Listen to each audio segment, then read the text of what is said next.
so stuffy. I know, it is, isn't it?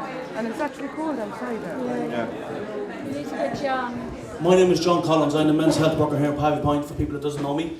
I would like to welcome you all here this evening for the Live Lost Lives exhibition. So the first speaker tonight is Ronnie Fay. You're all very welcome tonight, and this is a very unique occasion, and we're delighted to be associated with the Lived Lives exhibition. Further research that was done into the All-Ireland Traveller Health Study showed that both racism and discrimination and bereavement are actually triggers for suicide within the community. As people probably know, the suicide rates amongst travellers are 6 times, up to 7 times the national average when you factor in men. And we already know that travellers' mortality rates are 3.5 times the national average.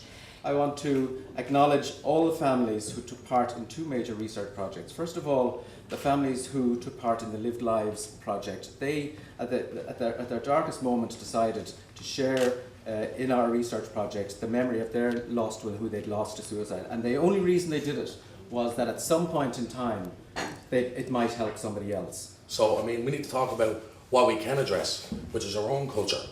Because I grew up, my father committed suicide when I was 8 years of age. I grew up with a stigma against me from travellers all around me because my father committed suicide just because I didn't have a father also, right? So I grew up in this real machoistic culture where talking about how you felt, you were being ostracised by people. If you're communicating that sort of way, you're being ostracised. Travellers, that's just the attitude with traveller men especially.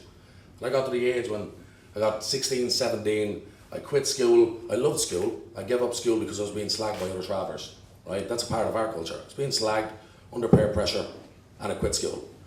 Hit about 17 and realised, oh shit, I have no options in life.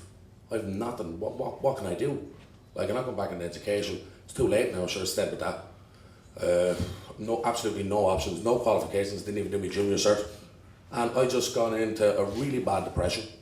I gained 8 stone in 18 months and went rock bottom. Everybody around my family was worried for me. They were all afraid to reach out. I was going rock bottom. I decided one night, I said, I'm going to kill myself. That was it. I made the decision in my mind, and I don't know what it was. It was fate. Something happened because my brother stepped in. And he did something that none of my family ever did. He stepped in and he said to me, and I later learned this is the best question you can ask someone who's suicidal. He said, are you going to commit suicide? Obviously I said no, but I gave him an indication that I was talking about it. Because really, I wanted to talk about it. Really, I wanted someone to reach out to me. I wanted to talk about what was going on in my life. And what ended up happening was I had this beautiful conversation with my brother that I never had before, 2 hours long, and by the end of it, he said to me, look, you have to find something. You have to find something you want to do. He said, like, you're obsessed with films since you're a child. Be a film critic or a fucking actor. That's what he said to me. And that's what creativity did for me. That's what doing something a little bit different did for me.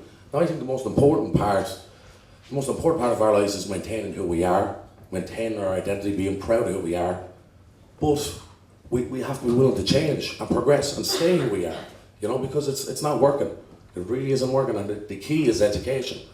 It really is. So, I mean, when I heard about this project here, it's creativity, it's the arts. I think it's one of the key members of just beating depression.